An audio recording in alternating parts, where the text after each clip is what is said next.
Қайырлы күн, құрметті оқырмандар.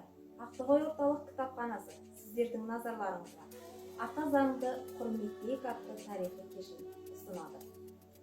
Қазақстан Республикасының Конституциясы Қазақстанның ата заңы.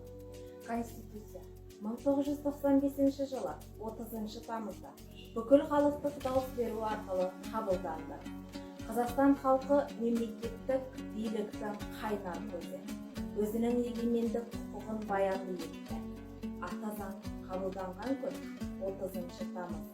Мемлекеттік мереке Қазақстан Республикасының Конституциясының күні деп жарияланды.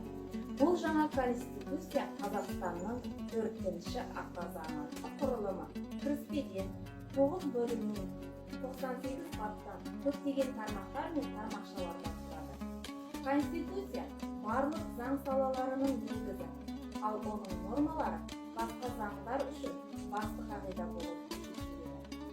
Конституция дегеніміз қоғамдық және мемлекеттік құрылыс негіздері, мемлекеттік органдар жүйесі, олардың түзілу мен қызметі, азаматтардың құқықтары мен міндеттерін айқындайды. Мемлекеттік заң.